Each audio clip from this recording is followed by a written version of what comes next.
I wear my knee pads in the studio all the time because I'm down, and the headlamp. Also, you can get it for $10. Because man, I'm telling you. Yeah. Okay, welcome one, welcome all. It is Saturday morning, and we are doing Art of Rock, and this is all about positivity. And first and foremost, I would like to acknowledge the Tongva people for being the traditional landowners of the land on which I am sitting, standing, being on right now in Los Angeles. Thank you for surviving, and thank you for being fantastic. Every Saturday morning or afternoon or wherever the hell you are, we're here. This is Art of Rock. Watch us on Twitch or on YouTube. I don't know what that is because I just don't have it together. This is brought to you by Angelspit's Patreon. Many of those members are here, and I am very, very grateful. Couple of bucks a month, or a whole bunch of that stuff's free now, and it's fantastic. And it's a whole bunch of fantasticness. I want to throw a big thank you to my illustrious co-host, Raziel. Check out Razi's YouTube and also Razi's Patreon. We're building a community here of people who are just trying to keep making music, although the whole world and artificial world is saying, stop making music. We're saying, fuck y'alls, we're making music. There's a really fantastic playlist that you should know about, and it's called the Industrial Incisions playlist. And a call out to everybody on Patreon, send me a track, please, so I can add it and then pimp it. This is how we're going to help each other get tracks out there. That's the point of this. Go listen to it. And there's a whole bunch of old, like classic industrial stuff and a whole bunch of new stuff. And on the subject of amazing new stuff, there is also MTV TV, to whence we shall be writing once we are done. And it's bloody awesome. So go check out MTV TV. They're on Twitch, and they've also got, if you've got a video, send it to them and they will play it. They've also got a Patreon, which is that there. Go support them. We've got to keep them going right now, more than ever. Right now, more than ever. That's everything. I want to throw out a crazy suggestion for something to talk about, and that is writing music. Intros and outros. How do you start and end a song? How? Razzie, you were mentioning the gods before. Yeah, I just happen to be going through a bunch of the Depeche Mode songs that have a super novel coda or ending before the tag thing, like where I always assumed it was like a Martin Gore thing, but it does go back all the way to New Life with the Vince Clarke thing. I don't know if who wrote the song and who interpreted the, oh no, Vince Clarke wrote the song New Life. Anyway, back to the point is they introduce a new thing at the end of the song that wasn't necessarily anywhere else in the thing. They hold off, and then boom, at the coda, you've got this majestic, like at the end of Stripped, the new fanfare, sawtooth, big synth thing that happens on the very way out, or, a new counter melody in the vocal. I'm thinking like Blasphemous Rumors. There's a second vocal melody in the repeat chorus. So for the ending, it just struck me like it's really memorable, and I don't know if it registers with a lot of listeners, a few listeners, just but it seems like a strong go-to that they have that I've always responded to that I really like. So save your best intro, your best melody for the hook, and your second best one or the variation on it for the extreme end of the song when it's never been played before, and don't repeat it. It's cool. Keep ranting about this. Have you ever done that before? This is fascinating. Oh, I mean, as far as listening to Violator music for the masses and then trying to like create versions of the big songs on those, yes, absolutely. I mean, I'm not even a proper Depeche Mode fan, as in I just love all their stuff and I love their characters, but there are some songs and recordings that they've done. I mean, Violator is one of the ones that I think we've checked for putting on as a mix test, even to this day, as far as like classic albums go. And I was also just noticing that what is it, Construction Time, whatever, the one that People Are People and is on that is like a benchmark for how much reverb you can get away with putting on things. And I think it's probably Lexicon like 480L around that time, but there's this like really compressed upfront, kind of short, but super present. Like obviously the kick drum is drenched in guh, and the snare drum goes, and the vocal is like this wide and in your face. And I've certainly A-B'd how much reverb do I actually have in my mix, along with stuff like that, along with the sound balance and violator.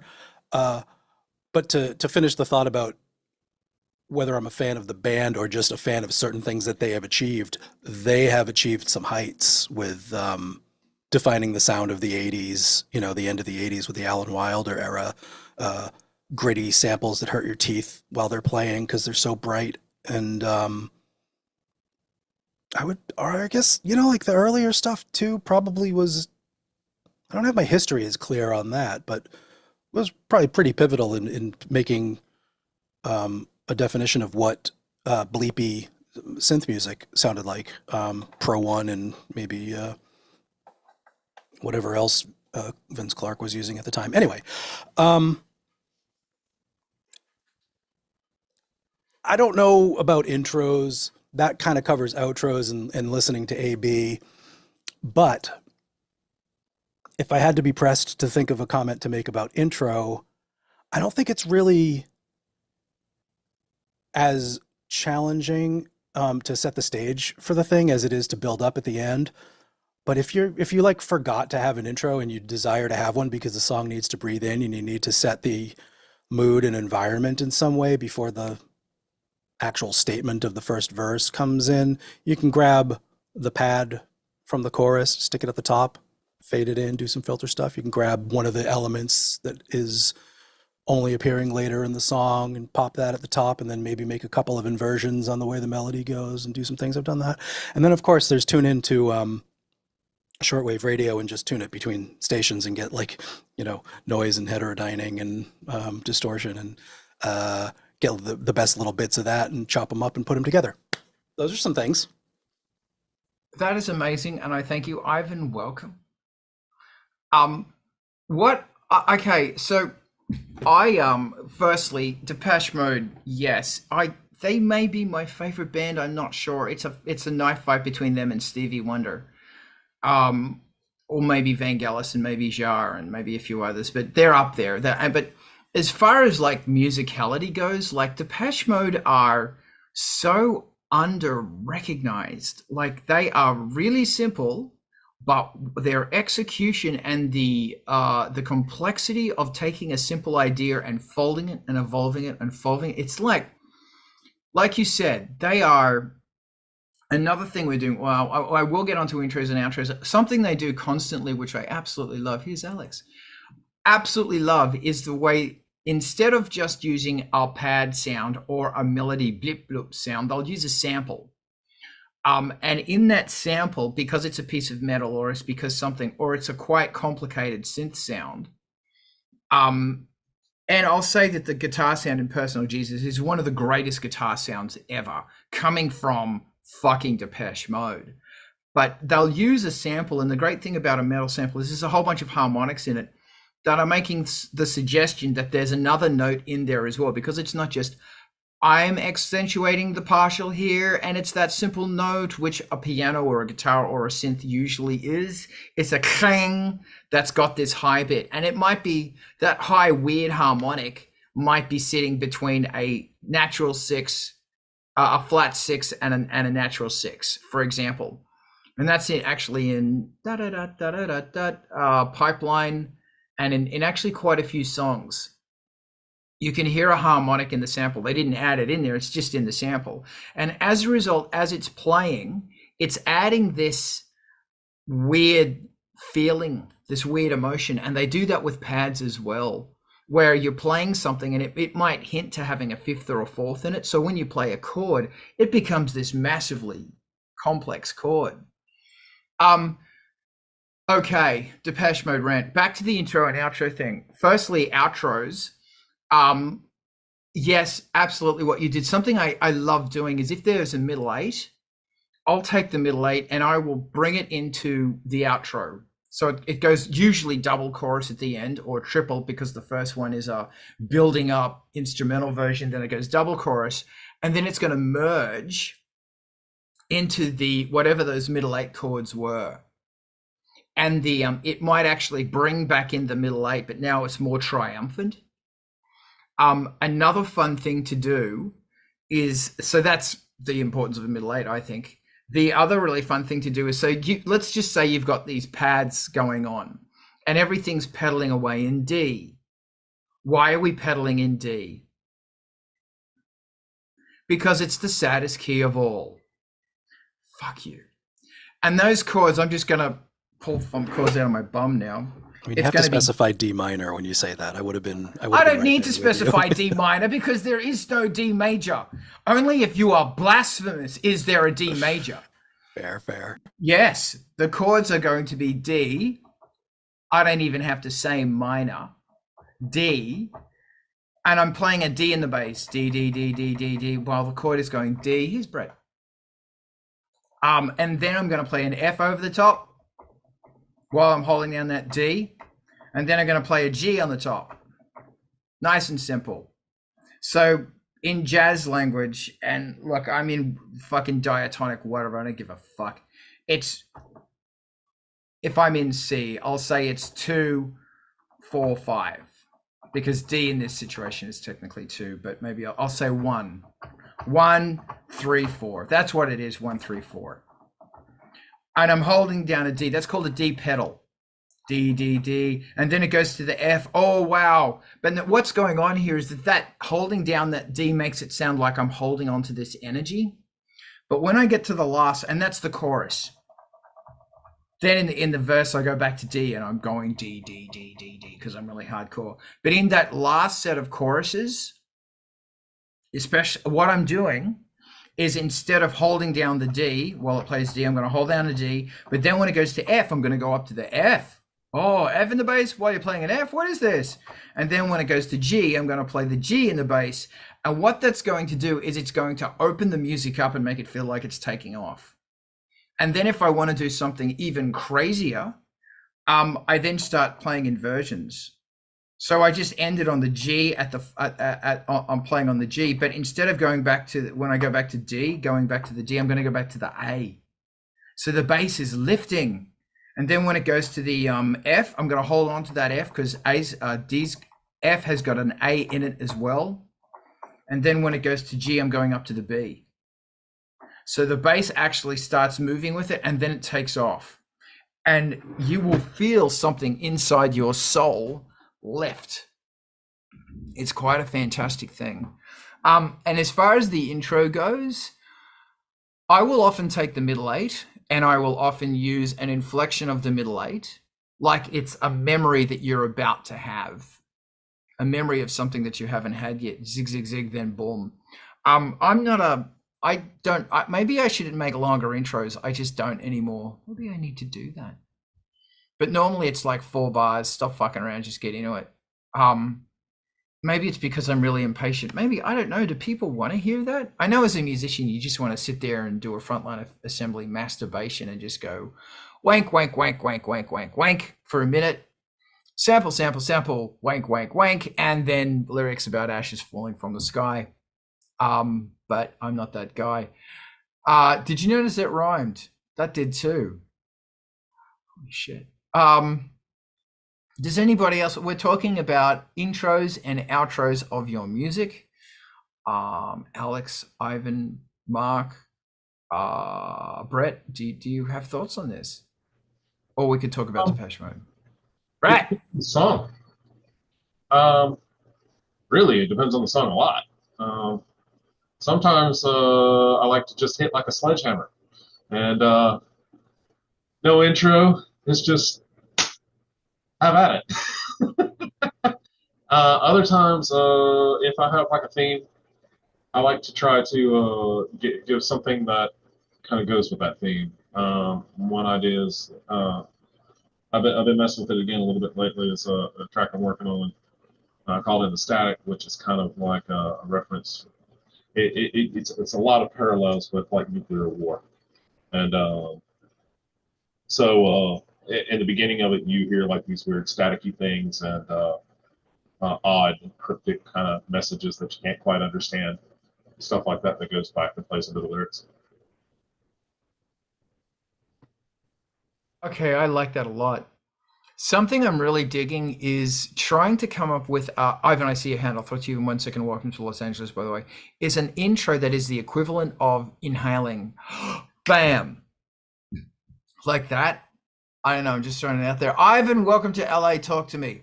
Hey, LA is wonderful. Had a great time so far. May have been a perfect circuit yesterday. Oh, how'd it go? I didn't buy any hardware. Get out of here! What?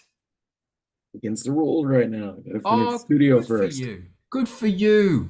But at the same time, the Lyra 8 is definitely in my future. The Lyra 8. What's that? It's a drone synth with like no patch memory and no MIDI. That's great. Does it have CV gate and stuff? It's got like these weird metal poles that you touch on the front, and that's how it makes noise, or that's how it changes it. That's beautiful. You know, you look like a mad surgeon doctor, and all you need is for someone to splatter ketchup on you, and then for you to laugh maniacally. I could. It sounds delicious. It sounds like a box of monsters. I like it. I like box of monsters. Now, as for intros, I used to write intros that were so long that there wasn't any room left for the song itself. Occasionally still have to fight myself on that one. Because you are appreciating the sounds of the musicality and the synthesizers, I guess. That's definitely, yes. Excellent. It's usually like the best part of the song when I'm in that space. It's horrible of me. Okay, while I got you here, can you give us some lessons on how to get into the mindset of doing an intro? How do you do one? Like, how do you get into that mindset?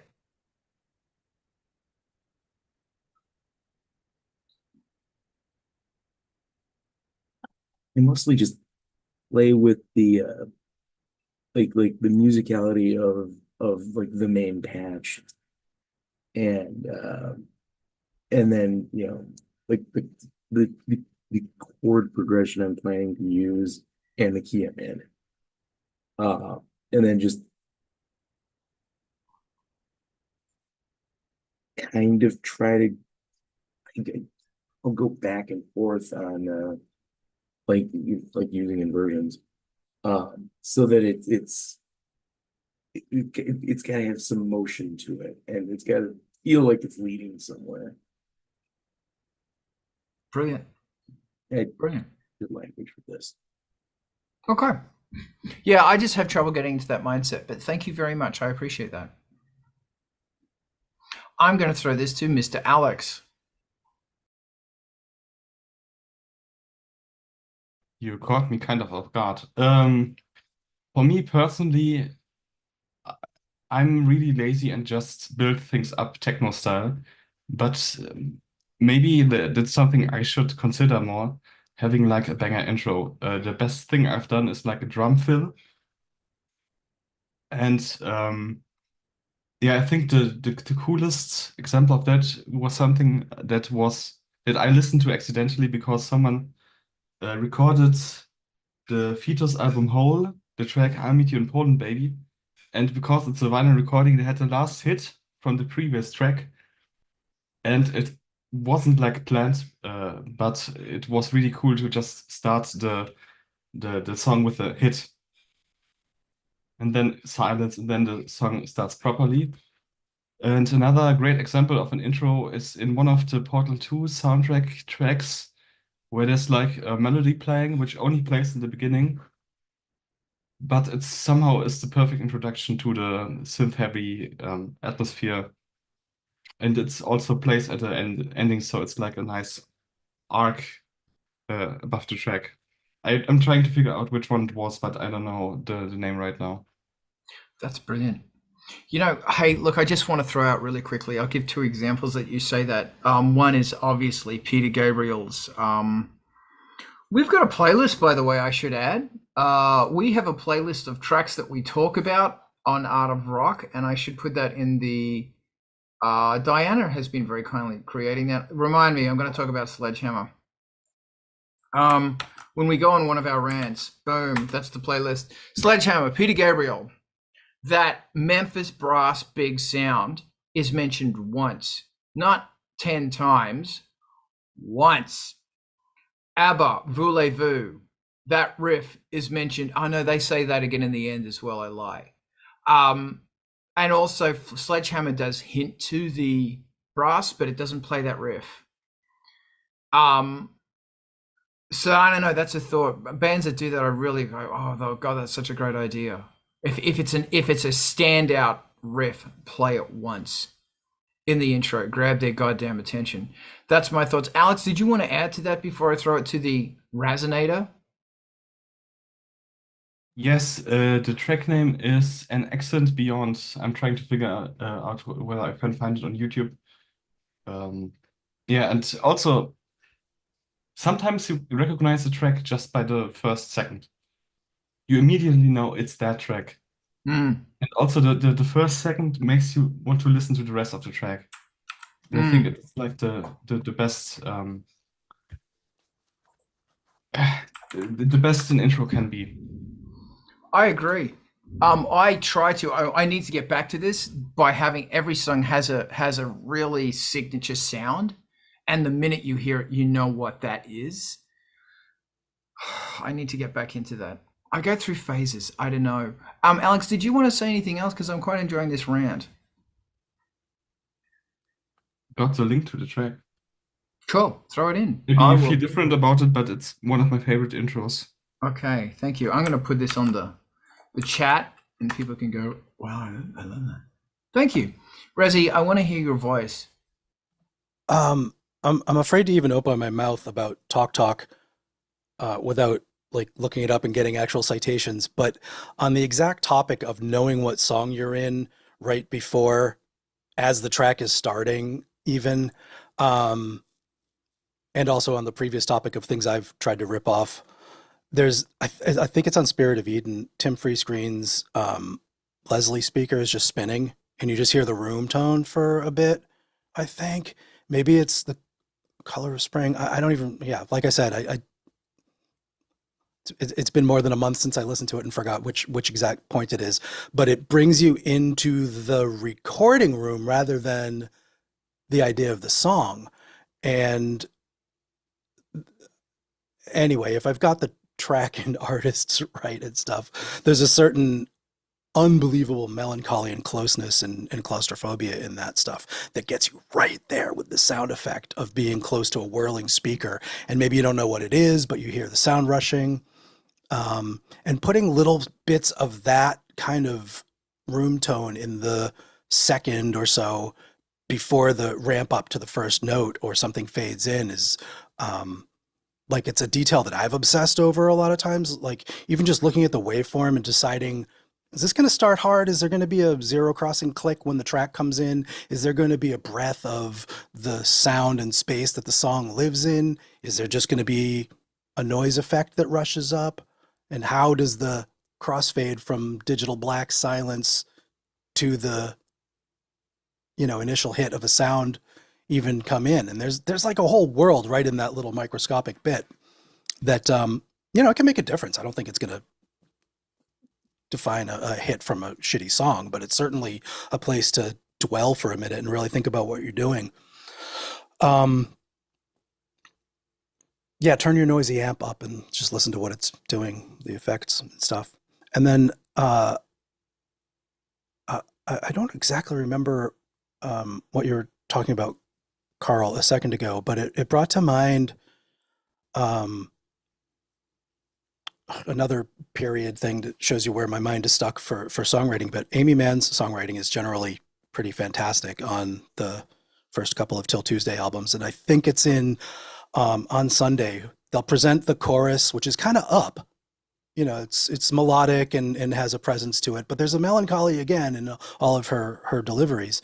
And then the last repetition of the chorus, she brings it down a third or something, and there's a different delivery of the vocal melody, and the hook is like subdued and sublimated by this new presentation version of it. So it doesn't introduce a new element. It takes out the chorus, and I think the same chord progression, different melody. My God, I've got to go listen to it specifically and really chart it and see what the hell's going on, because it's a beautiful moment for an ending, for taking you to a different place after the whole song's already established. And then Ivan talking about the writing a whole piece, you know, accidentally, that your ambient intro turns into an entire thing. I think that's a good option too. I mean, these are album tracks mostly that we're talking about, not the single that somebody has to like dance floor DJ beat mix into, maybe. And you know, one or two tracks on your record might have a crossfade that's a whole instrumental piece and is related to both tunes, the outro ending of the previous one and the incoming of the next one. And if you're really lucky, you've got a bunch of tunes that do that and they just happen to overlap, or you thought about it in advance, tempo and key or tonality lines up in a way. And you can do some crafty stuff either with tonal or ambient attaching the two tracks together. And then lastly, the thing that came to mind, I don't know what they were doing, but I saw Swans play sometime in the 90s. I'm sorry, Swans play sometime in the 90s. And I think the impression I was left with was they played the first verse and chorus of every song really loud, and then they just did an ending for about another 12 minutes for every track. And it was massive and it was good, and they built it up. And then I don't even remember what song this is by the time they're done. Which probably didn't happen, but that was the impression that I was left with all these years later. Thank you. Mark, I see your hand. Just give me 1 second. It feels like the important thing here, you know, talking about this, is what you're really trying to do is set up a campfire in which you can tell your horror story to the other campers, or your story. That story about the Leslie organ, man, I'm taking that with me. Mark, what are your thoughts? My thoughts are, I think, as far as how to do intros or ideas for intros, I think the favorite one that I did was I think the favorite one I did was an intro that is soft chords and nature sounds. I think that really helps set like a vibe for the rest of everything you're doing. And then the outro is just kind of fading out those natural sounds. So it's kind of from nothing to something to nothing again. It's a nice cycle. Okay, that's delightful, man. Thank you. Alex, what's going on in your brain? I don't know if this was mentioned earlier but there's also the what was done in Hacker by the scripts where you just have dialogue in the beginning. And the dialogue leads into the track. I remember for somebody in the comments, I think it was Chris, mentioned Hello My Name Is, which is an Angelspit album I haven't listened to in a very long time, although I don't listen to Angelspit albums. I don't know why. But I remember in Cubicle, we had this fantastic music, like really cool intro, and the guy producing it says, what if you just start with the vocal and then everything else kind of like creeps in on top of it? And I was like, yeah, okay, let's give that a rip. I'm very glad we did that. It was a nice thing. And then on another track, Vermin, it was like music. Vermin, it was music for like over a minute, and then the vocals hit in. Alex, I see your hand. Yeah, just much more examples coming to mind. One is the sound of somebody putting in the cassette tape. Cassette tape starting up. So basically this effect where it's just speeding up the whole music from nothing, and yeah, stuff like that. I like that a lot. I like that a lot. And of course the intro could just be somebody hitting stop and pulling the cassette out. That's fantastic. Yeah, it's once again, here we are talking about the importance of playing. Do we want to continue on this conversation? Because it's a fantastic, I see Rezi's finger. This is more of a personal validation question, perhaps, but does anybody else have the same susceptibility to the end of New Life where the two arpeggios start, one's pan left, one's paired right, and I think they're both new introductions to the song, and if you haven't, then we'll talk about it next week after we've had a chance to listen to it and tell me I'm nuts for obsessing about it. But every few months I come back to that song and I'm like, yeah, it's catchy, corny pop tune, and they do the barbershop quartet Beatles vocal build, and then it gets cool for 8 bars. Alex, do you still have your hand up to say anything about that, or is that just left over? Yes, just more things coming to mind. Well, one is please jump in. Yeah. playing parts from the track, but in reverse, the beginning, and also playing the track with a filter where you only hear the mids, so it sounds like an old-time radio or something, or like a transmission. I absolutely love trying to do that, and sometimes actually succeed in doing that because it has something to do with the story of the song. And the obvious antecedent, like the referent, is the stuff that goes between Pink Floyd songs. I mean, obviously their world building in the interstitial, sound effect vignettes is it's respectable, probably pretty great, and sometimes verging on genius. But that's a tough thing to pull off because they kind of owned it. So you've really definitely got to work hard to make your own statement and not just have it be like elevator noises and doors opening. But I think there's an interesting line or lineage from that directly to Skinny Puppy. And it always struck me as a lot of the servo noises and repeated loops and stuff, they sound corny and dated and, of a time where you were cutting these things on tape loops when Pink Floyd does it. But, the 20 years later, 10 years later, 15 years later, when they were doing these things in gritty samplers and turning them into rhythmic elements that persisted underneath the song and really, defined the spaces throughout the songs, it was a much different thing. And I don't know. Yeah, I think it's an interesting little path to follow. Does anybody else have anything to throw in and add about that? Silence. Carl, you seem to be back. What do you have to say about the connection between Alan Parsons and Rave? I gotta tell you, man, I was listening to actually Pyramids. I don't like that album. I don't like Alan Parsons. I don't understand what the big deal is. Wait, you mean the Dark Side of the Moon with a prism on it? No, that's one of the greatest albums ever did. I'm talking about, is it Alan Parsons?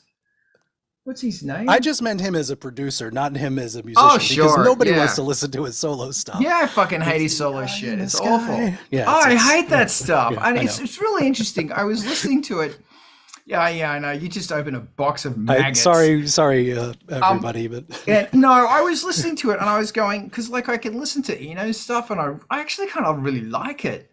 But King's Red Hat, and it's whack. It's great shit.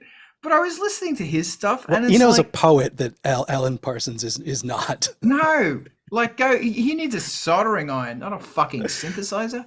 And I was listening to it going, I'm supposed to like this. I'm supposed to respect this, but I just don't.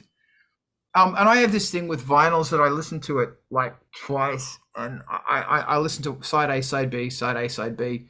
Points for anybody who guessed what the last vinyl I was listening to. It was Laurie Anderson. Anyway, and I was listening to fucking this one the other day, and I was just going, nah, I don't like this. I don't like this. This is an album of turds that have been very beautifully polished, but they're still turds. And sometimes you can tell that it's like, oh, they polished the turds so well that it passes.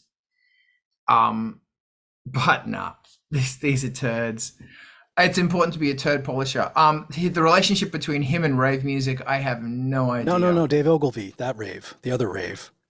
Because I was making a connection between what some of the interstitial noise effects in Pink Floyd songs were to the actual rhythm loops and stuff. All right, yeah, in Skinny Puppy songs, and it's not a big leap to, yeah, it's all there, baby. Tape loops versus samplers. So yeah, I say bring it on. I say do it. I say breakdance, and I say fucking distort that shit badly. Take more risks. But I see Alex's hand. Thank you for taking over. I had to deal with the cat. Alex? Just some fun an anecdote. There was a German band who did a vinyl record, and on both sides, at the beginning of the first track, is like a cartoon voice saying, "You fucking idiot, that's the wrong side." And I found that so funny. Yeah. There's a bit of a tradition of putting funny things in the run-out groove, the lock groove, so you can actually make a loop. I don't know, some Beatles kind of thing, maybe. I don't know. Oh, if no, I that can was cite any other satanic. examples. Fucking yeah, of course. Holy shit, dude! I have memories of Sgt. Pepper's that on the 20-year anniversary, which we bought. It was so funny. We went, wow, that's 20 years ago, and now, wow, that's 50 years ago. We bought it, and when we played the end of it, I had to run to the record player to lift the needle before that end thing, because it would freak my sister the fuck out. Like, her eyeballs would nearly run into the back of her head, and her head would start spinning around. But that was my sister normally. But it was like she would freak out. And it's really funny that I found it terrifying as well. But then I listened to it again as an adult going, oh, I'm really scared. And I went, oh, this is actually really cool. I love this. Funny how fear does that. Congratulations on your new track, Chris. Does anybody else want to talk? I'm okay with going down the Depeche Mode rabbit hole, because I'm all about that shit. Just as far as and while we're here, hey, congrats, Chris. Chris just dropped a new track, and I'm gonna put that here. Chris Braid, good job, Chris. Good job. I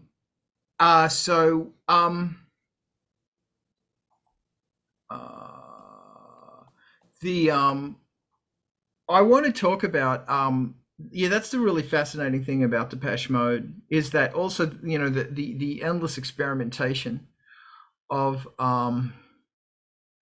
the endless experimentation. Fantastic, absolutely fantastic. And what they have was just fucking brilliant. And I listen to shit like that, and it's like I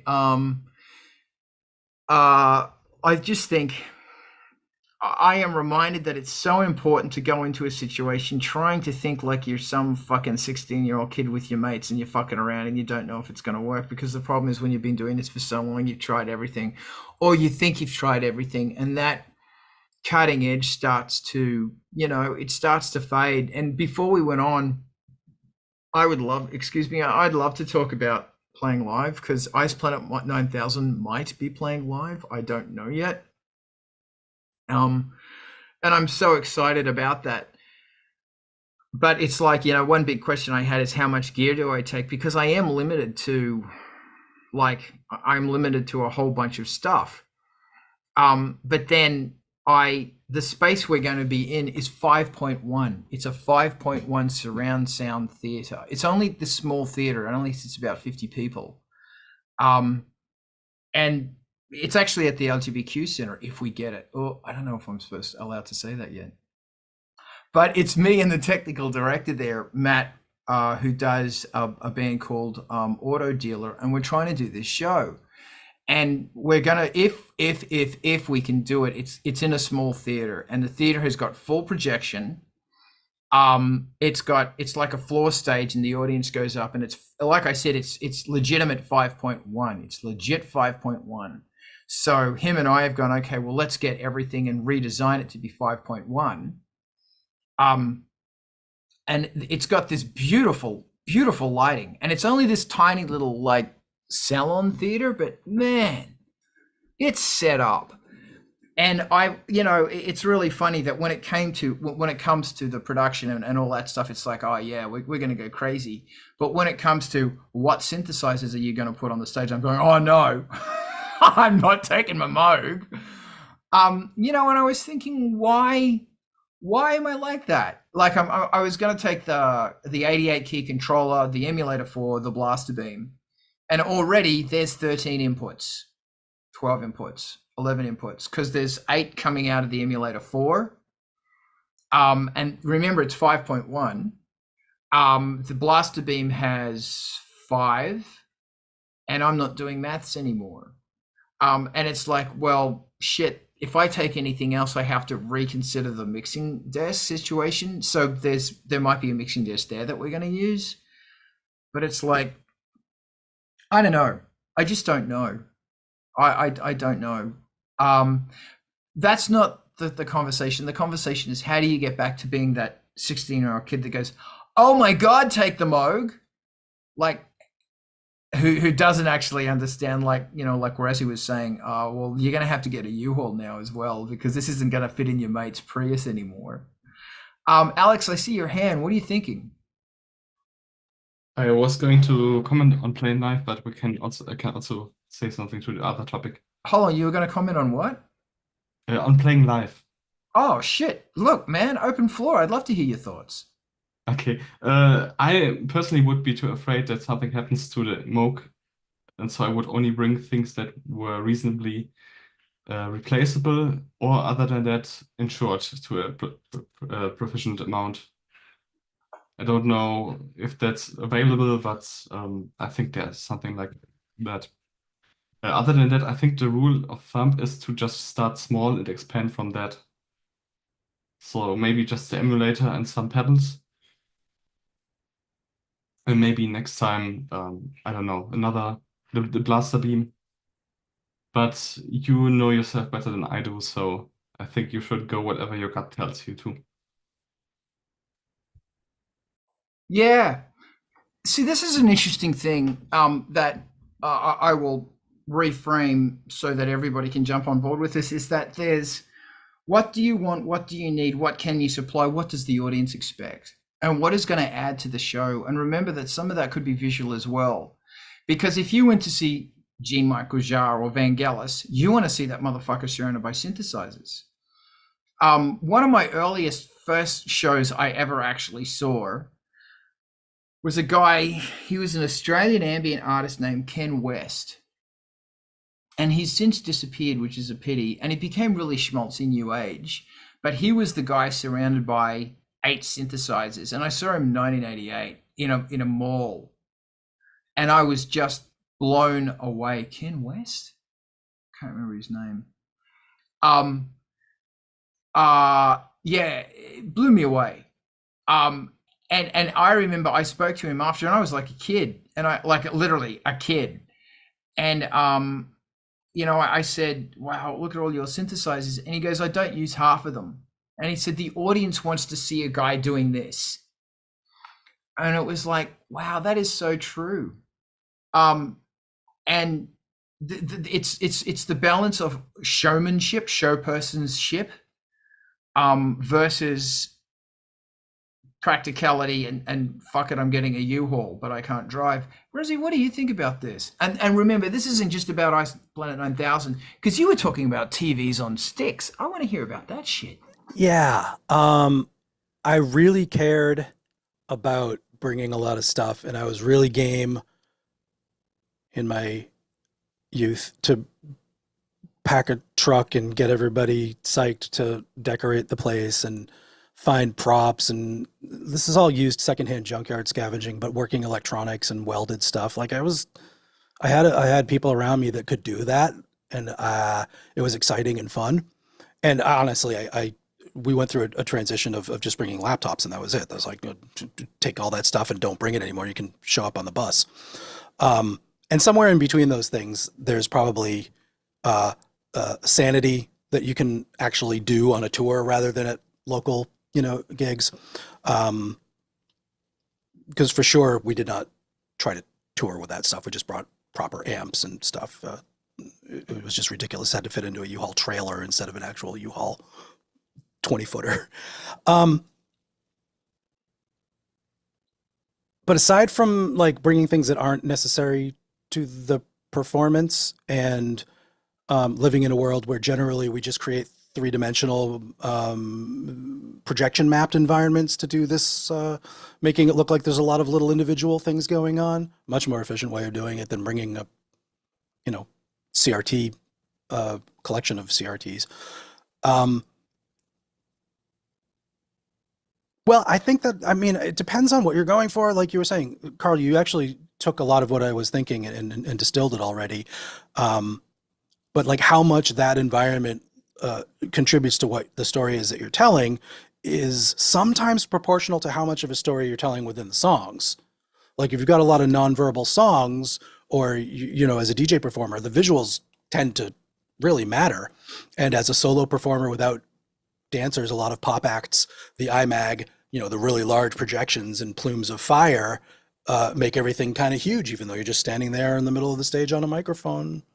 And those are cool experiences. But for stuff that like we might be doing this year, and everybody on this panel, going into the room with your story really straight about what you're presenting and maybe the extra 3 or 4 words to deliver to prep it, and connecting with the audience through smaller gestures, than big ones and bringing stuff.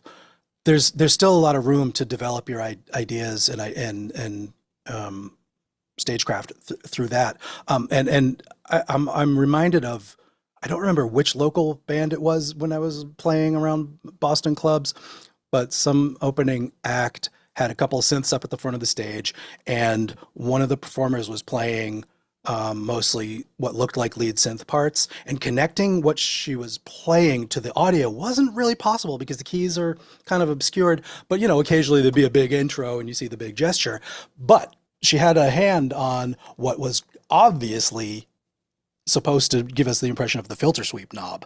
And when a big, massive, filter sweep happened on an arpeggio or on a pad or something, wow, you could see her reach for that knob and turn it, and it was consistent. And I got the story, and 30 years later, for whatever reason, I remember that as connected and effective. And having those things be recognizable, like when we bring our controller and it's got a different synth patch every song, you start losing that continuity. And when Jean-Michel Jarre or whoever goes out, and maybe Thomas Dolby, I think, did this too, they'd have, at least within the song, separate keyboards to hit for certain signature songs, not because it was a Mini Moog and a Mellotron and a CP70 that they had to do it with, but, because it was visually the continuity, so people could understand what was going on and communicate that. So these gestures and sounds and locales on the stage, I always found really important and effective, and also enjoyable to develop as a performing musician. But I am also, like, this is a next topic or something else. I'm working on a solo guitar set that has none of that. You're just sort of standing there playing the thing and singing the song. It's going to be the opposite, but we'll see where that goes. Yeah, those are my thoughts on the connecting and putting gestures into your live set thing there, your performance. Thank you, and I appreciate that. I've got some thoughts on this, but first I'd love to hear from Alex. I remember some act having fake walls of Moog Modular. I forgot how it was. I think it was Miley Cyrus, but I'm not sure. And also the famous fake Marshall stacks, where it's only like a box with some meshing in front of it and not a real amplifier or a real I saw box. them live. That was justice, but please keep going. Yeah, and personally, I think I would rather, if I were to play professionally, I would rather bring a spare than more gear, because every time you introduce a new piece of equipment, the chance of something going wrong increases. So the less boxes you have, the less opportunity for something going south is there. So dodgy MIDI cables or power supplies missing, going out, stuff like that. So I think I would rather go for spares. And on the my third point is, I think if you want to get visuals for cheap, you could bring a maybe projector. I think the 720p ones are getting affordable right now because nobody wants them, because everything is full HD. So that would be also an idea. Wrong button. Thank you very much. Brett, I'm going to go in after you.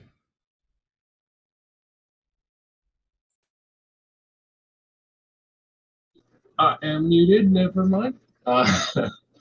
So apparently this was touched on a couple different times, but one thing that I always thought was kind of cool when I went to shows was when, like, the musicians or the people performing had something non-musical. And where I come back to that is, like, Alice Cooper would kill people on stage. That's a memorable scene there, from the videos.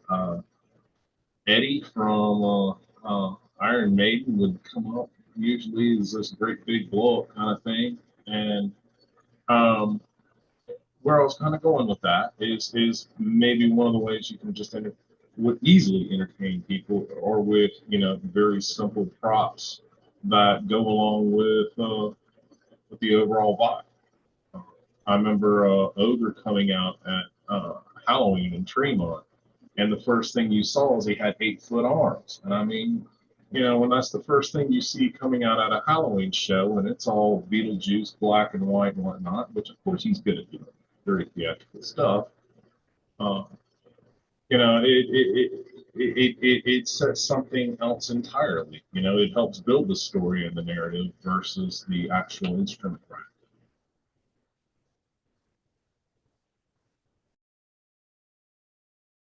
Very true. Thank you.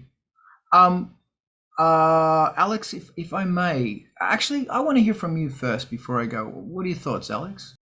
Okay, quickly, something I also remembered is that I think Demo Borgia had panels around their MIDI keyboard, so it looked like either an upright piano or an organ, which I thought was really cool. And they're just panels they put on the sides. Yeah, and it was like something that enhanced the stage presence of the keyboard player.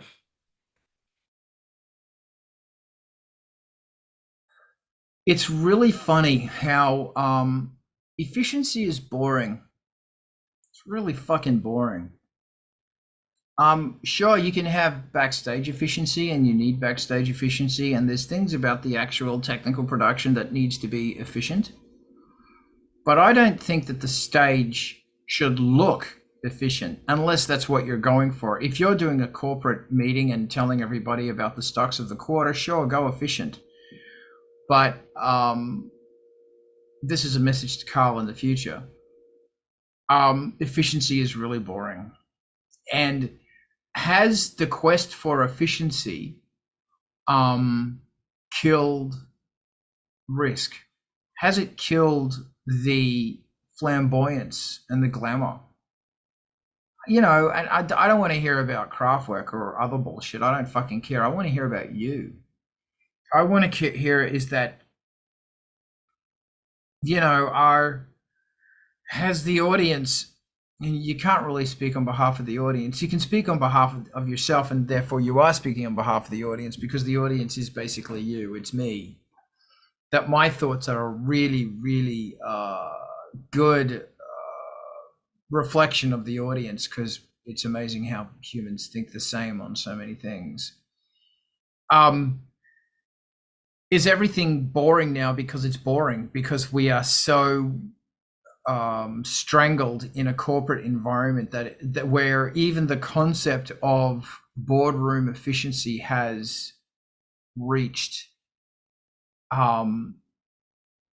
has reached into your creative soul and your ability to take risks, because risks are not efficient. Yeah, I want to hear about you. I don't want to hear about some fucking band.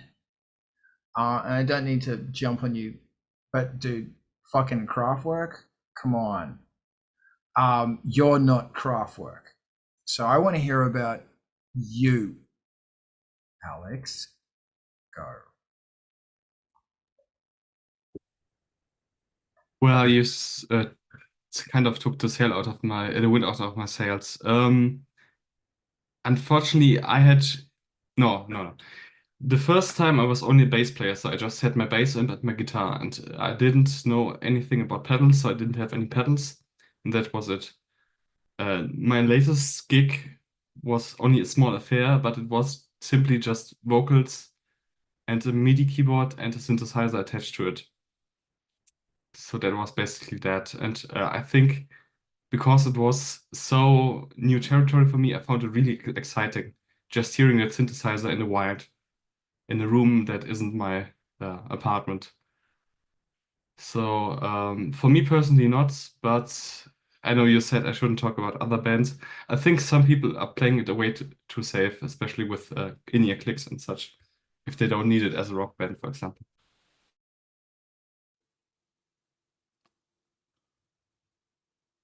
Thank you. Angelspit always faced the challenge of how can you maximize a stage show by taking as little possible out as possible, and that's a great thing about a Prius. I don't own a Prius. I hope that I never own a Prius, because that means I'm driving. And for the sake of everybody, you don't want me driving. But the mental exercise I always do is how much of this can fit into a Prius.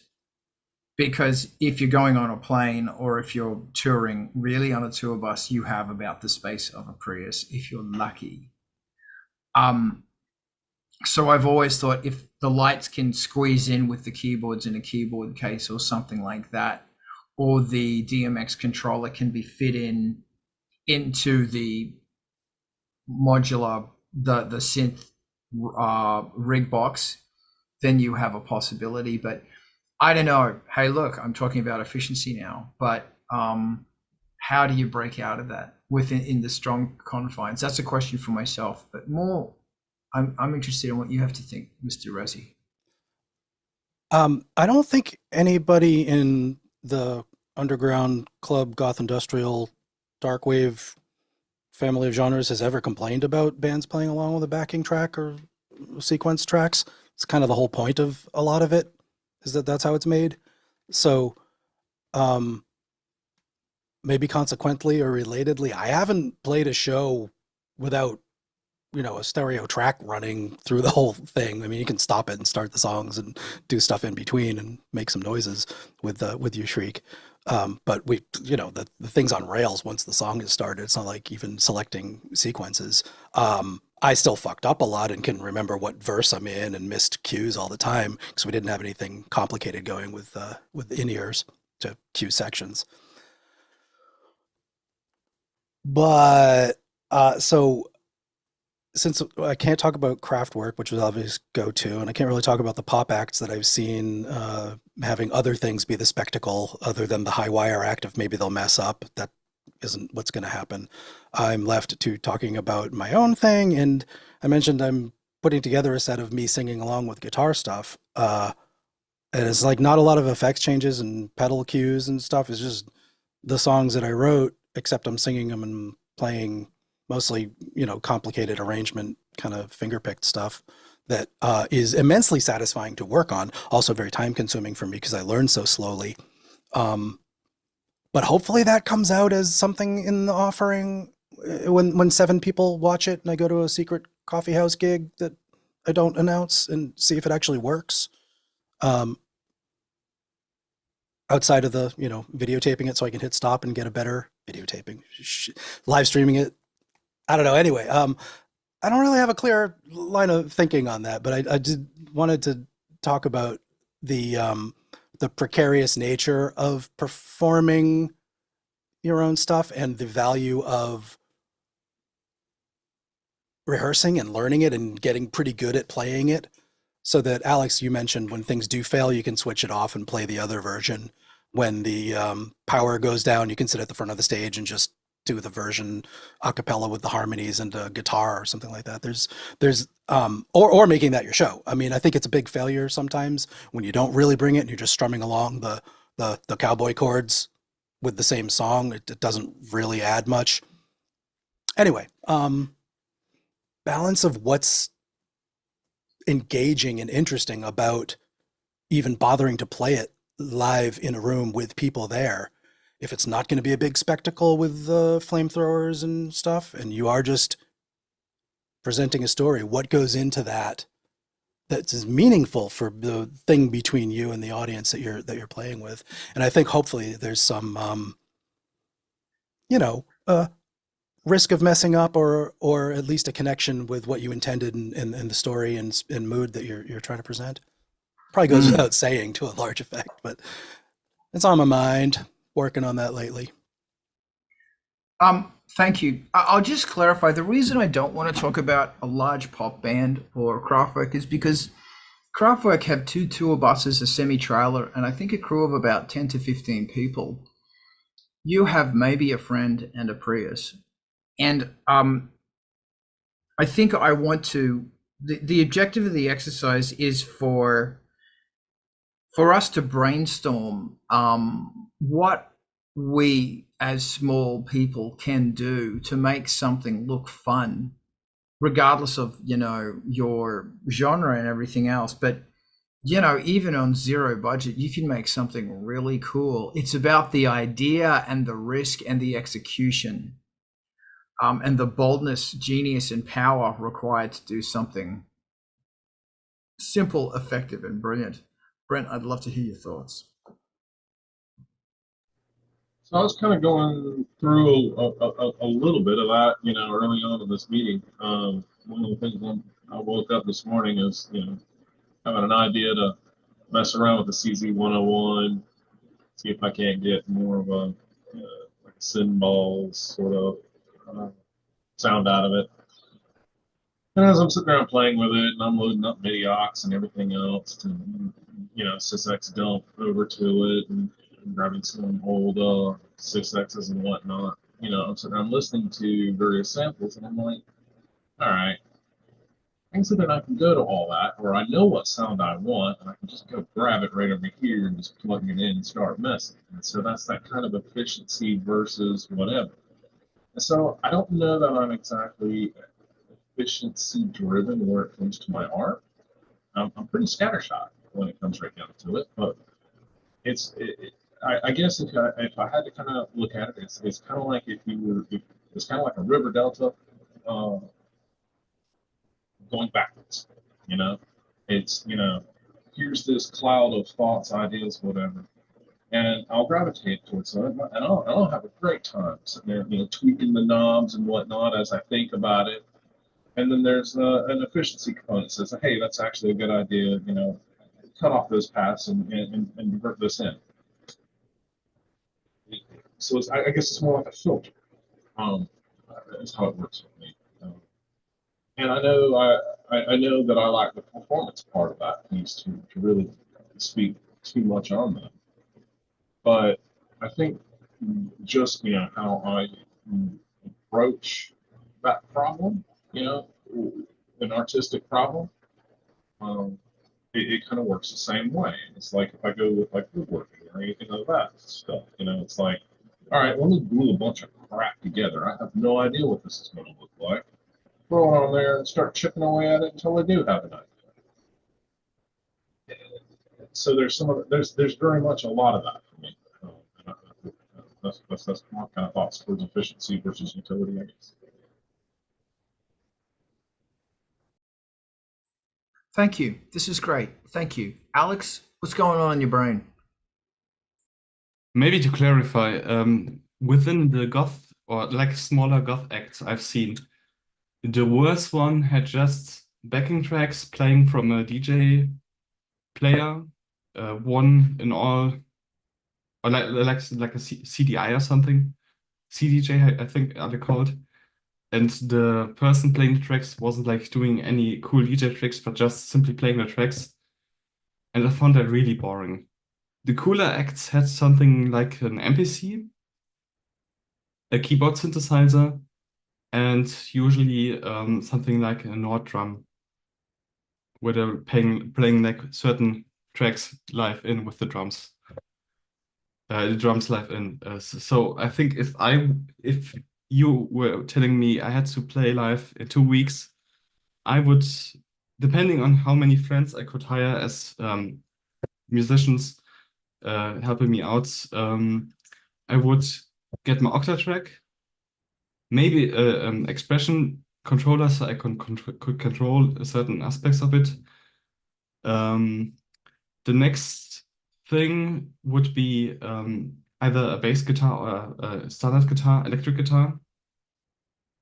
And if I had a keyboard player, I would bring my Blofeld with a MIDI controller because I could just sample other gear or other sounds into it. And so I have like a one package that has like the maximum amount of versatility without being heavy and being reliable enough if you don't tweak the patches live.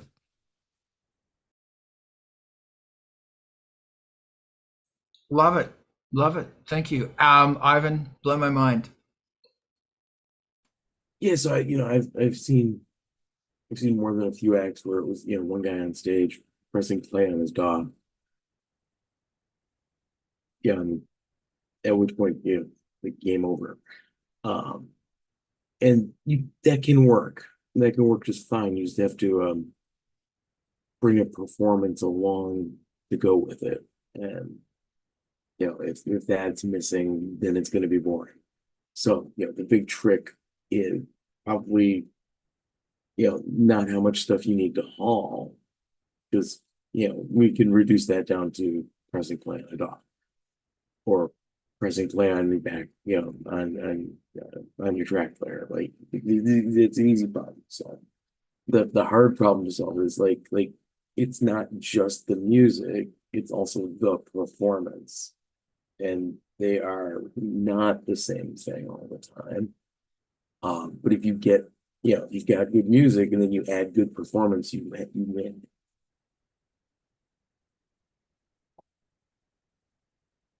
So I would say, and just worry about, doing something performance-wise, make that work. I absolutely agree. One of the best shows I ever saw were two girls drunk with a Roland, one of those 909 re-release things. That was Cobra Killer from Germany. And everything was the concept, which was two girls in trench coats and stilettos drinking red wine, going crazy with these lyrics. And if any other band did it, they would have failed, because these guys, their execution, and Ivan, you really killed it there, man. You nailed it. Is the execution of what they did, that we have nothing, fuck it, here we go. Bingo. Yeah, crazy ant dance. Yeah, that's the really. Oh, I'm sorry. Were you? And Genesis once, just went on stage with a tape player and a bunch of cassettes.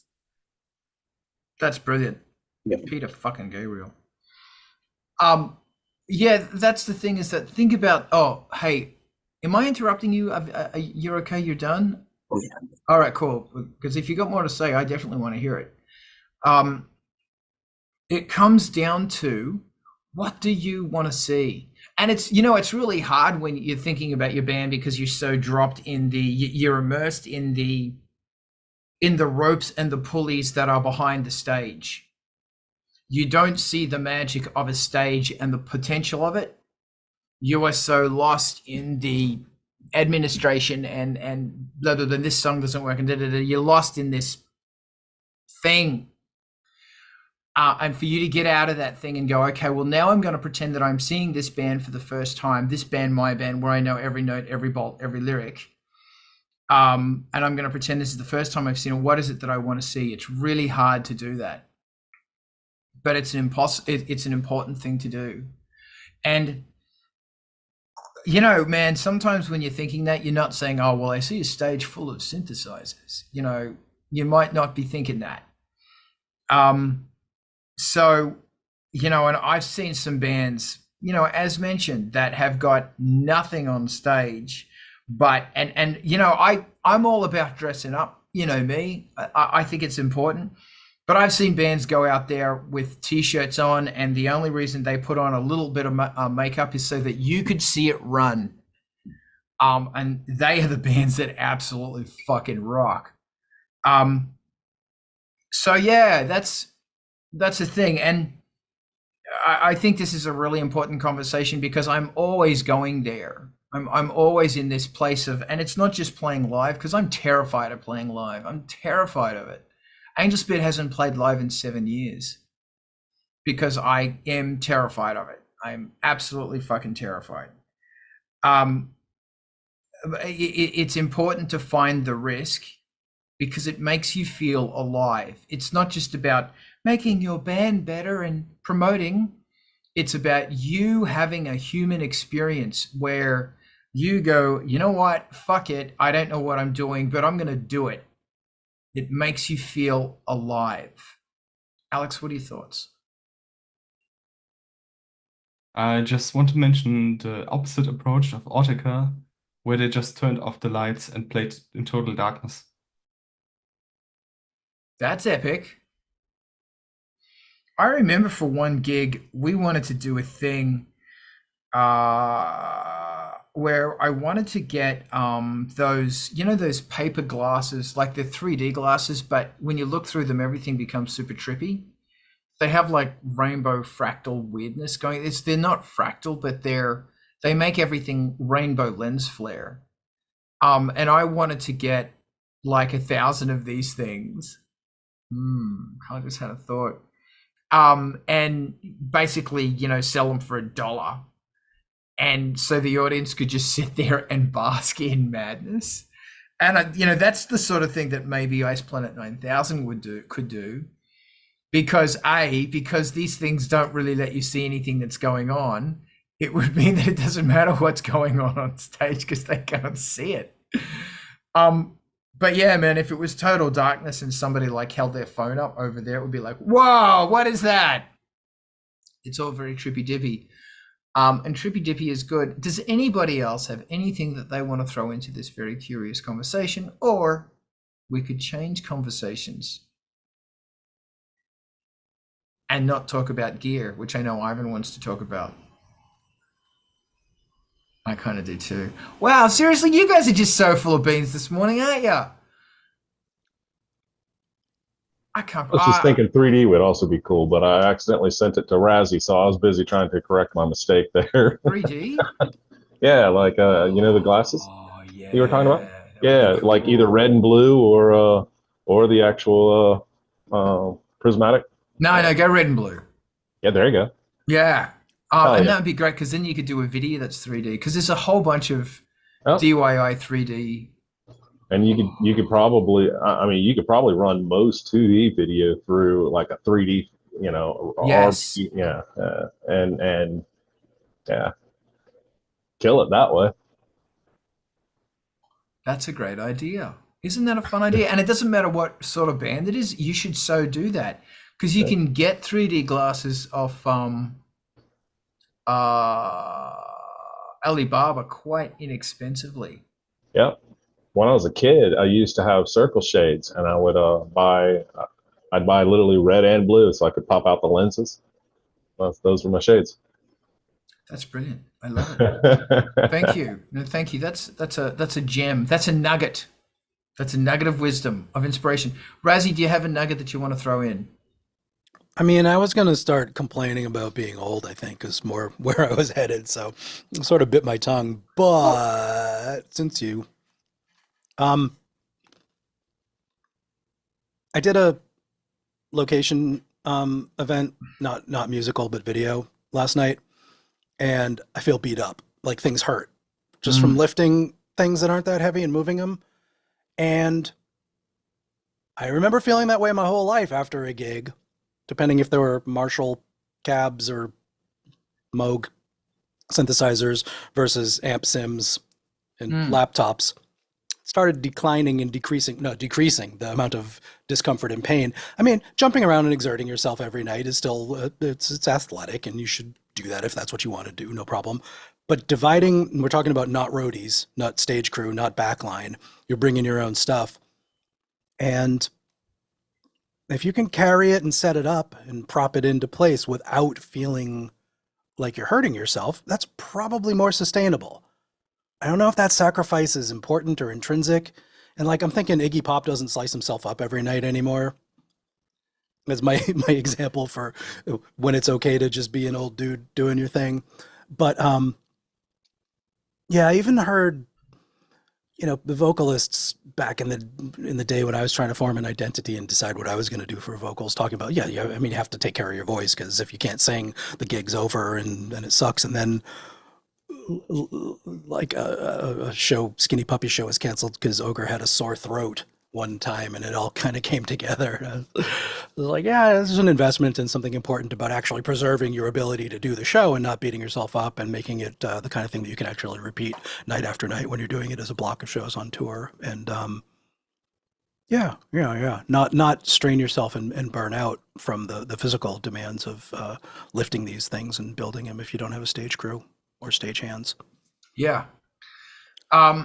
That's really true. And it's important what you said about aging, because a lot of the, Gary Newman, Skinny Puppy, all of those bands, they're looking down the barrel of 60. And that's actually a word, Alex, I see your hand, and that's a word of encouragement for anybody who is younger. And by younger, I mean under 40, under 50, going, I don't know if I can keep doing this. Well, you can keep doing this, because it's pretty clear that the genre doesn't really care. And I'll argue that point too. Genre doesn't care. Alex, tell me wisdom. I think Gary Newman said that it's going, his musical career and him playing concerts is going better than it ever has. And I think he says even back in the 80s it wasn't like so much, because I think he had also not the control about his stuff as he does now. But what I really wanted to say is I think it's also something good if you can bundle up things in racks and maybe pedal boards, or just plywoods with duct tape or whatever. But having something ready to go without having to set it up, because that's also a source of errors that can happen. Also a time sink and stuff like that. No personal experience, but I think that's something straightforward that should improve the gigging experience. Very true. What's interesting is that Gary Newman has now something he didn't have back then, which was Gemma. And as crazy as she is, she's the fire. She's the wind in his sails.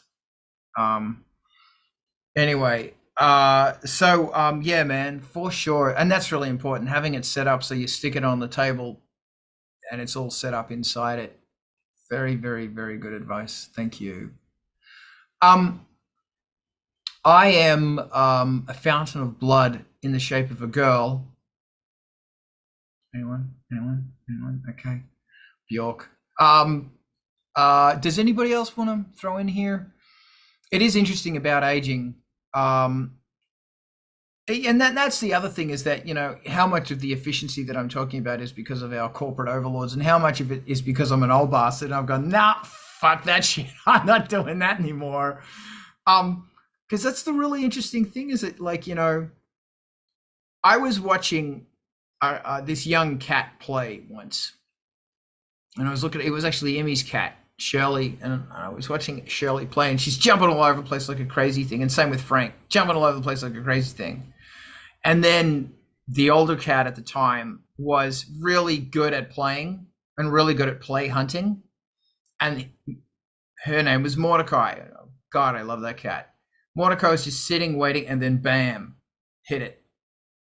Whereas Shirley's going all over the place, Frank's going all over the place because it's fun. You're full of energy, but as you get older, you learn the efficiency. There it is. I just said it. The efficiency of play.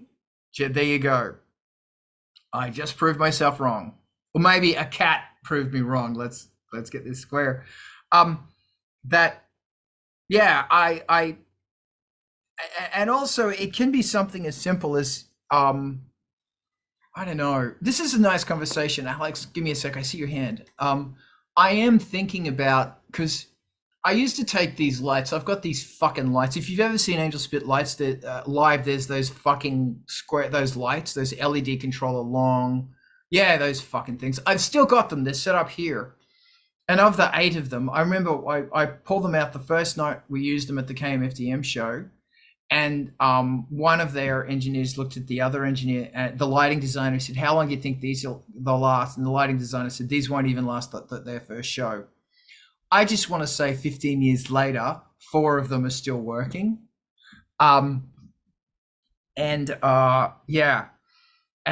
got stuck in airplanes and all sorts of stuff and gigged and dragged around. And they are quick to set up, pain in the ass. You can stick them on like speaker stands or whatever, but there's also really cool things where you can get a projector, and you can do all sorts of fun things with projectors. Like I was talking to Matt from Skinny Puppy, and I was saying how projectors will project UV light, and you can tell the projector to send a scan across like this UV, this deep blue 5 pixel thick scan across it, and everything in its path, if it's UV reactive, will light up.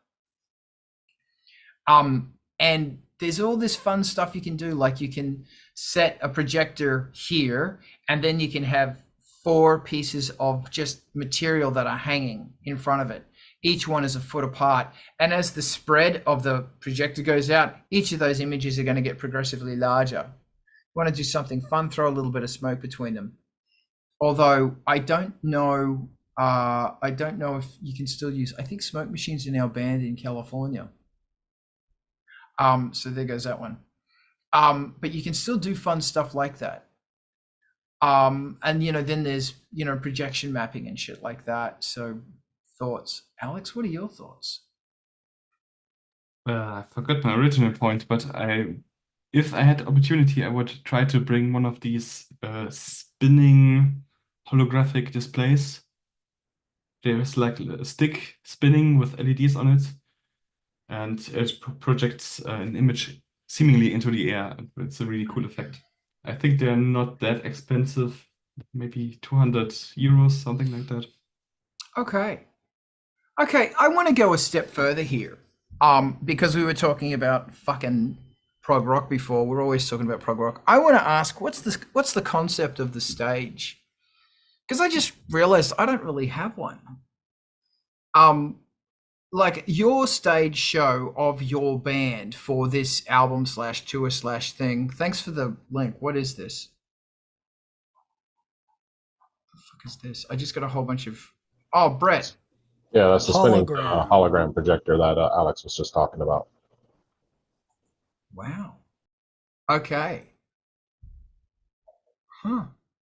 Okay, that's interesting. Thank you very much. Okay, yeah, so there are hologram projectors, and the one that I'm looking at is $43. Isn't that incredible? Isn't that fucking incredible? Anyway, I'll say it's incredible when it comes with an R2 unit and Leia stands on my table and I can walk around her. Okay. Well, I could do that. I'm sure you usually do. I know. What's the concept of your? It didn't get very good ratings. It got bad ratings. It was the first one I found. They're all over the place. It's literally a spinning 3D hologram projector. They've had them around for a minute. I've actually been looking at them as a redesign for the studio. Just of like, something to do with lights and whatnot. Just by way of noting it, the 3D effect is what you put on it. The fact that it doesn't look like a screen is because it's spinning, so it looks transparent. But there's nothing dimensional that occurs. There's no holography. You have to create that effect by what you choose to put on it. Hopefully it doesn't exceed the boundaries of the screen, ruining the effect. But if you put something small and rotating on it, there's no POV shift when you move around it, but it does sort of look like something hovering in space because the screen is kind of invisible. Yeah. That's fascinating. Brett, thank you very much for bringing this up. This is a really interesting piece of information, and I'm sure in time someone is going to create something that's got a DMX/MIDI input where you can start throwing objects into it based on, I'm sure that already exists. Before we head into this topic, which we probably will, which is very interesting, what's the concept of your band? What's the concept of the live show? And therefore dress your stage and yourself accordingly. Like think about what is this? Have a concept. Concepts are fun. People like concepts. You know what? Fuck what people like. I like concepts. And if you like a concept, then have a concept. Otherwise, just turn up in a t-shirt. Concepts are fun. Right. I feel like we've come to the end of that. Unless I'm wrong, does anybody else want to jump in? Or do we want to talk about this? Or does Ivan want to keep gassing? That's a really deep and somewhat provocative question, though. Like, I'm not answering it. I can't formulate an answer. There's like three things conflicting all at once when, if I had to, I can't. Wait, are we talking about Ivan gassing, or are we talking about... Yeah, it smells. No, I'm talking about his peer acquisition syndrome. Your presentation of the question, like what's your concept of the stage? Like, right. It struck me as, at some stage, at some point in one's life, it's just a manifestation of the tunes you wrote. The record's not the real thing. The playing them in the studio is not the real thing, but the taking them onto the stage and sharing them with people, that's the actual song. That's when the song exists in the air while you're creating it. And it's also like, maybe you'll get a boyfriend or girlfriend being a musician. So you should do that. Like, people might like like you up there. So there's the, I want to be seen and adored, perhaps, if it works out that way, or hated and have enough vegetables thrown at you to make a salad so you get a meal. But as far as the higher concept, like lower concept of what's in the proscenium, like what are you going to do? That decision is down to, I think, for a lot of people, maybe me included, who was I most impressed with from the decades prior that I came up watching and wanted to emulate? What did they put on the stage? Instruments, lights, distance between the players, all that stuff. And can I do that too? Can I get there? Because I saw it and liked it. But man, I can't just land on one answer about which things take precedence. I think there's a lot more. I hope we can talk about this again sometime, or that somebody else has like more solidified thoughts. But it's really an interesting twofold at least, but probably three different things. The third one, which I haven't really clarified yet, but those two come to mind. So yeah, wow. I would love to muck around with this one right now. This is beautiful. But first, here's Alex. What I'm planning to do is an aesthetic similar to performance artists, like fine art, like people who go to art school and then do performance art. There are certain things I've seen and I found it really inspirational. I really like this this atmosphere that they managed to create. In terms of clothing, I think I would try something similar to, I don't know, Balenciaga, but DIY and on a budget. And I thought about makeup with symbolism, but every time I try to sketch something up, it's just too corny, and I crumble it up and put it into my metaphorical paper bin, so that it wasn't like fruitful for me. I'm secretly jealous that you have a metaphorical paper bin. I have 5 paper bins here that I'm throwing shit into all the time because it's like, that sucks and I hate it and I hate myself. Really interesting there. Like, something that I love doing is to play music to someone else and say, and I've said this before, stop me if you've heard this one before, ha ha ha ha. That was Morrissey, as was really bad. What I said before is that give the music to somebody else, let them listen to them and say, what do you hear here? What's going on in this music? What do you hear in this music? What does this band look like? And you might not be able to design a makeup look, but maybe somebody else can. I was talking to a friend the other day who said anyone can paint. I disagree. It's like anybody can write a song. No, I have come to learn that not everybody can write a song. And to those people who can't write songs, I want you to know that I envy you. Whatever you've got, I envy you that your life isn't consumed with chasing this ridiculous dragon. Alex, you have to save me because I'm on a rant. I simply have a question. Are there things like dictionaries, but for symbolism?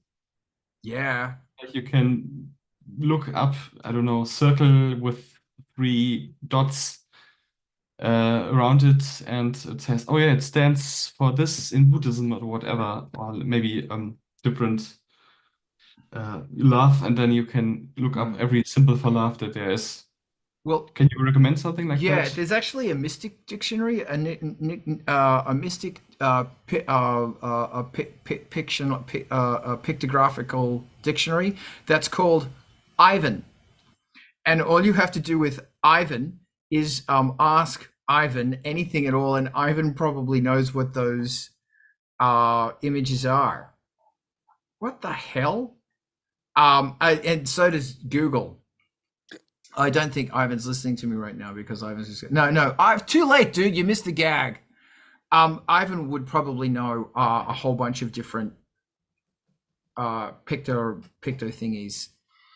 I need more coffee. Razzie, you gotta save me. I was just gonna say, Alex, yes, there was a couple of resources that I found last time. I was trying to come up with an original symbol that didn't have any meaning, and I'll send you the link if I can stumble across it in my history, or if I've saved it in one of the 10 folders that are labeled esoteric magical symbols, parentheses, original, version 2, final. And I'll let you know.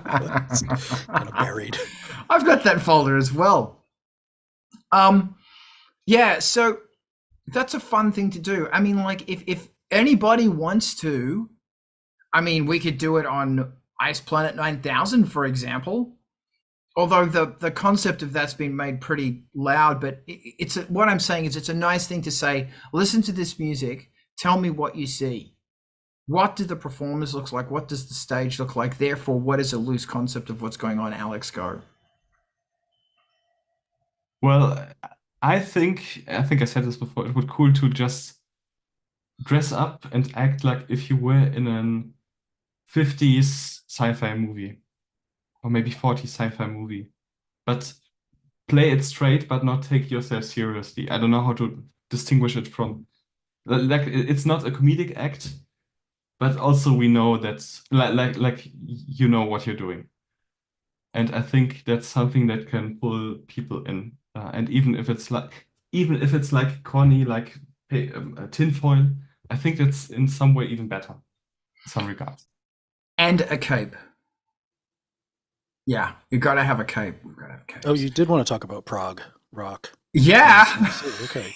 I just wanted to add that it's kind of tough. Like, if you have your songs with individual characters in them, it's a little bit difficult to come up with one character that's then going to sing them all, visually and presentation wise. So, I mean, this might have been the third part I was trying to think of a few minutes ago. Is like that part of it, like I have to be my own self mostly, rather than costume changes and stuff in the Peter Gabriel Genesis style. There's your prog rock reference. Yeah, that's all. I love it. This area of your mind and the imagination of it is freeing you from the closed-minded or the artistically starved. I'm trying to find the right word that at least I am in, where I am locked down by efficiency and, oh, don't do that. Oh, I don't have time and it won't fit in a Prius. Wow, my entire musical career has come down to, does it fit in a Prius? It's all about the Prius. Oh my God, really? that makes me depressed. Alex, make me happy. And I want a pizza. Why are you eating pizza? I'm not eating pizza, and I'm also really hungry because Well, you should be eating pizza. Your job on this is to eat pizza. It's giving us something to look forward to. I skipped the pizza because I wanted to try to eat healthier today. Anyway, what fits in the Prius can also be an artistic challenge. And also, I think, at least with my creative projects where I managed successfully with friends to bring something on a stage or do an event or something, there are always like this basic layer, like the minimum shippable project, and then there's like stuff on top. And I always bring like stuff with me if I can to just improvise. Like I know there's an event. Hey, I have this I don't know, bubble blowing machine. And then I ask, hey, would you mind if I blow some bubbles? And they say sure, or they say no, we don't want it. Then that's okay. But I have like this basic layer, and then the extra stuff on top. And I think that's a good way to balance both, like the business and no bullshit, and the beautiful, more free-minded side of the equation. I hope that makes sense. That makes a lot of sense, and I thank you. I'm trying to find, I did this show in a place called Halen. Because if you're from Halen, it's in, yeah, you know where this is going. It's called Halen, and it's in the Netherlands. I played it with Skinny Puppy. And if you're from Halen, you're called Van Halen.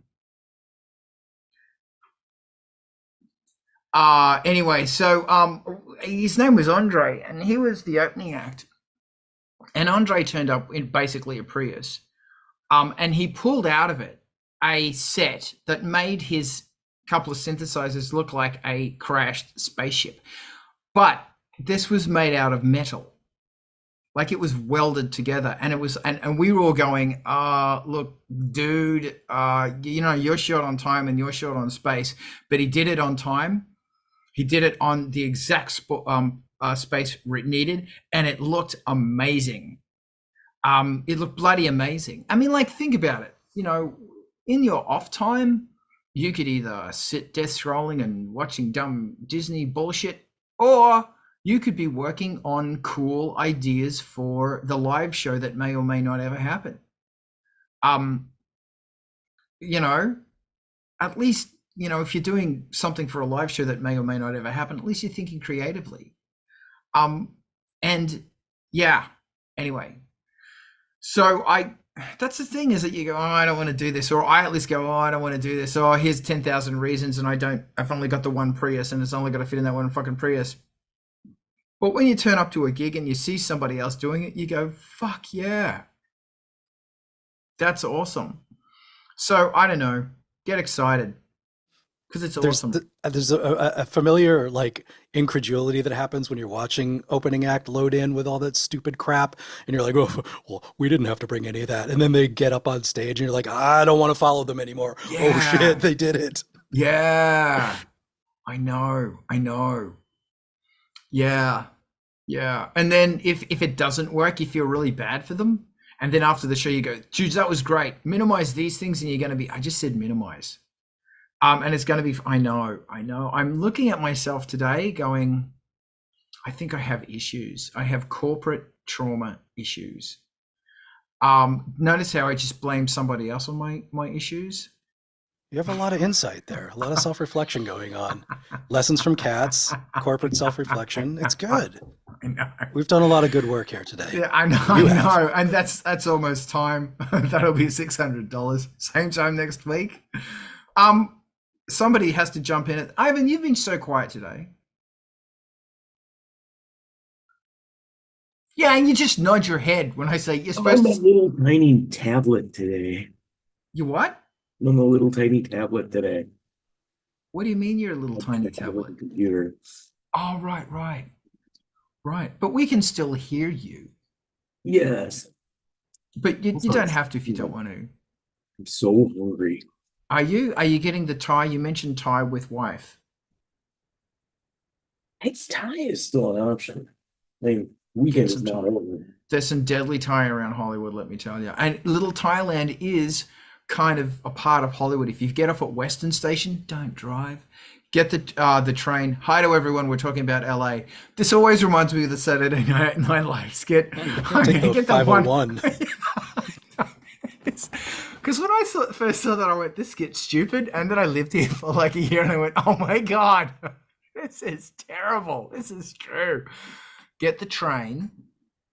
Get the 501. Get off.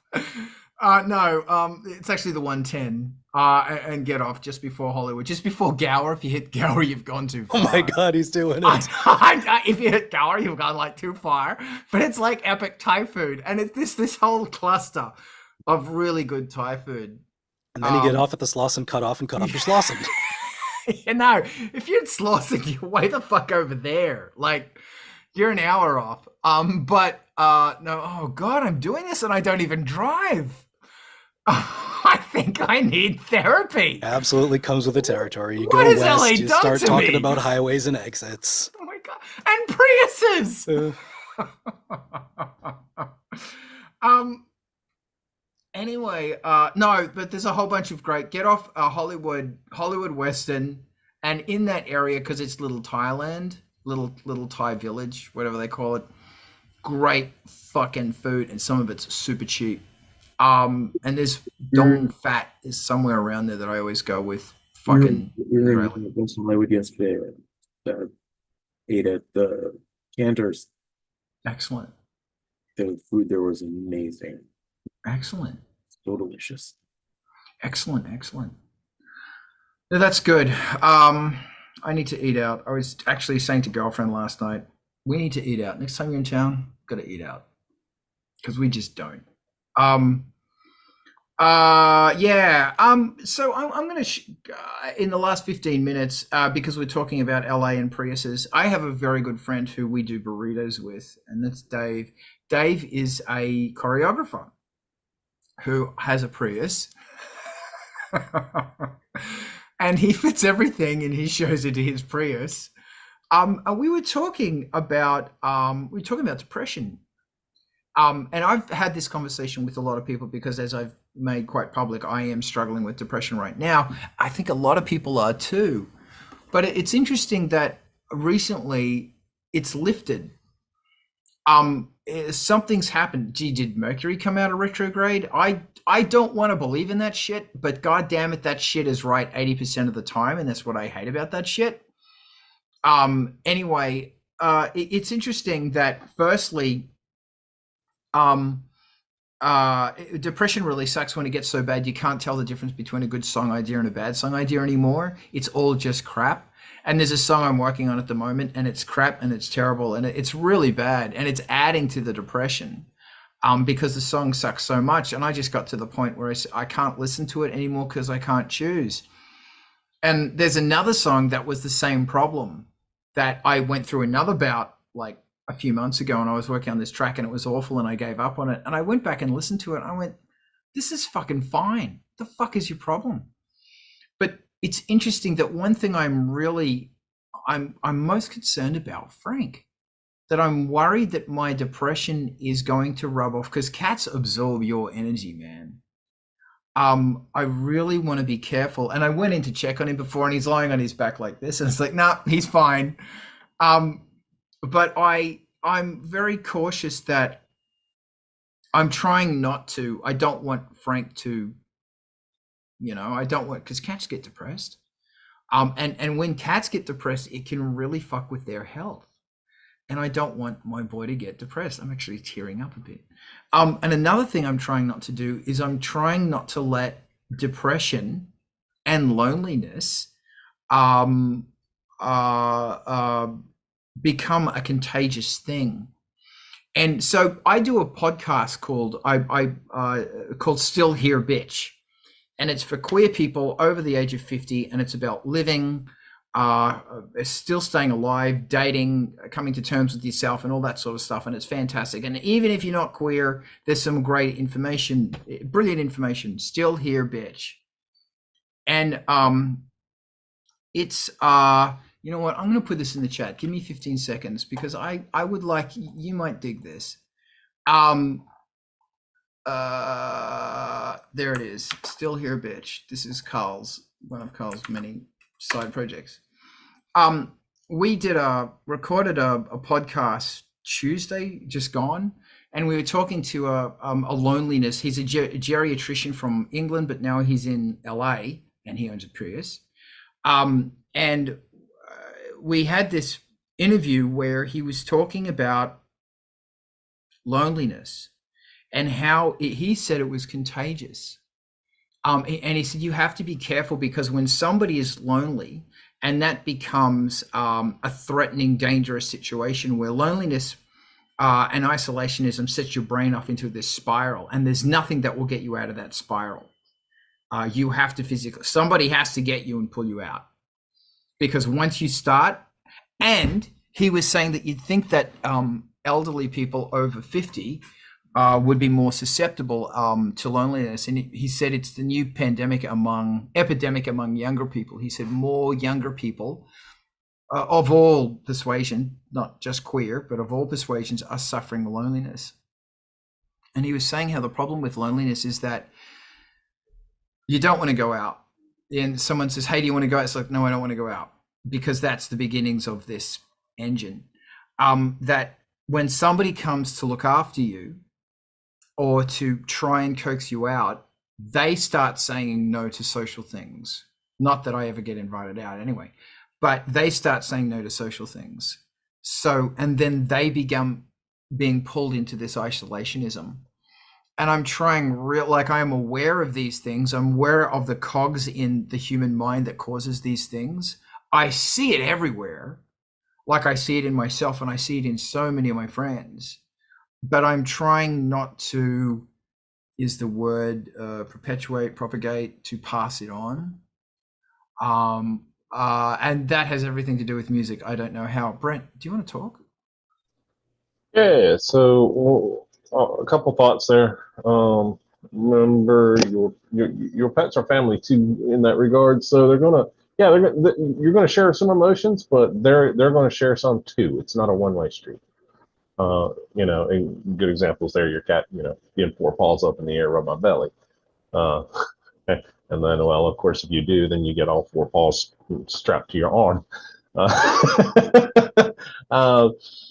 The other point that I was going to say is, I run through the kind of that same sort of thing in my own songwriting, and instead of letting it deter me, that is literally why I have more than one song always in production. I don't do very good linearly like that. It seems that there are certain elements that come out in the songwriting process when I am kind of feeling like that. And that's the right time to capture those. Later on, when I'm not feeling like that and I go back and I'm listening to them, a lot of times that's a good time to edit it and make it, something that's a little bit more palatable or interesting or something to that regard. And then the last thing that I was going to say about that is, for me, there's a certain amount of time in which you just got to give your demons their due and give them a chance to just work things out. And so then I typically do very solitary things like go in the wood shop, tear something up for a few hours, or head out, grab the 50 cal and blow up a network switch, things like that, and things that just don't really involve anybody and tend to chase them off. And I find it therapeutic if you kind of cycle between those.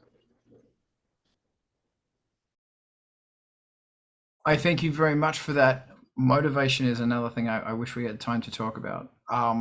Alex, I want to hear your thoughts. Yeah, the biggest indicator that it's not my work but me is when I listen to my favorite artists, my favorite songs, and even they don't sound right. So that's for me the benchmark. That's like, okay, maybe now is the time where I'm just generally not very well, and it's not the quality of my work. Yeah, so that's something. That's a life hack I discovered for myself.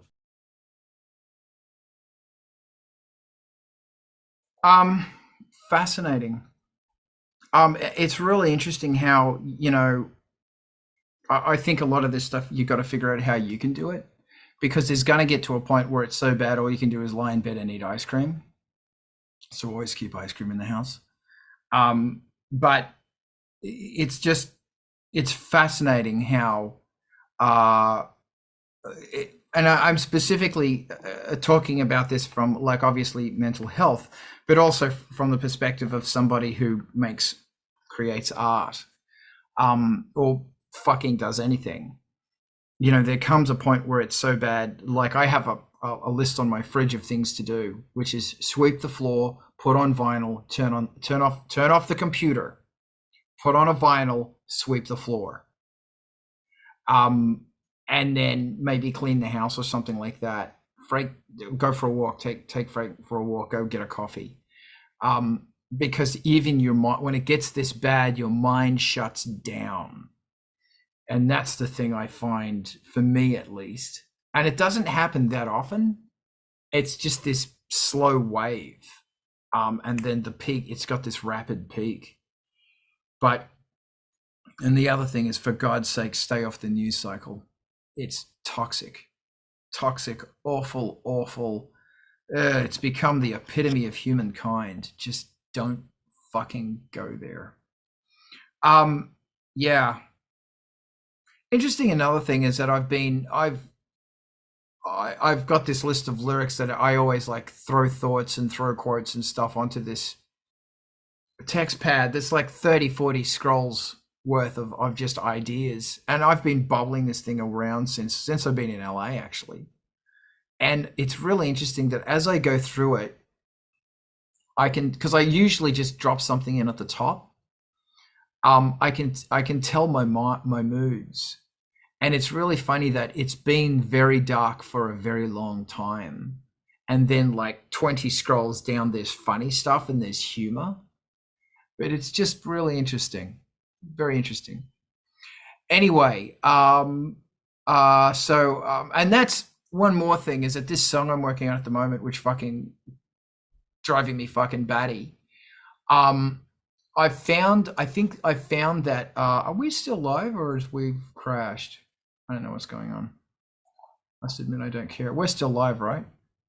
Okay, cool. When a song or a lyric, because lyrics to me are so important, if they're not working, if the song sucks, throw something abstract and funny in, and it just changes that mood, or it will make that other stuff seem like really potent stuff setting up a punchline. And that's something I have to do a lot of because it gets dark. I think we should bugger off now, unless there's anything else anybody else wants to talk about. Okay. Thank you for joining us. Well, it's every week here, so I'm told. Is it 5 o'clock in Berlin? Is it 7 o'clock there now? What time is it? It's 8 o'clock. So it's actually we start at 6 o'clock in Berlin. God, I suck. Thank you, Alex. And also, while you guys are here, if you've got a track that my Patreon supporters want to throw onto the There, go support Angelspit's Patreon. Throw onto the incisions, the rock incisions thing, the industrial incisions. Please, will you bloody email me? Because and it's 7 p.m. in Yorkshire. Thanks, Chris. We need more tracks. So if you're on Angelspit's Patreon, throw it there, and then do me a favor and pimp it. Got to help each other out. Right now, we are going to raid on over to MTV TV. So if you're watching on any other media or bloody service, bloody, that's where we're going. If I can figure out how to do this. And also, Diana, oh my God, we are sending you healing love now. You are on our mind, Diana. We are really, yeah, you are so important to us. How do I do this? I can do this. I believe in myself. Diana normally does this. See, without Diana, we're a mess. We're a blithering out of control mess. So that's hopefully a raid to MTV TV. We'll see what happens. We're raiding there now, apparently. Night. Bye. Bye. And everybody else watching on all of the other, that's great. Let's raid. Everybody else on all the other networks. Wow, I just said networks. It's MTV TV is where we're going now. Booyah. That's it. See you next week. You bloody rock. Right.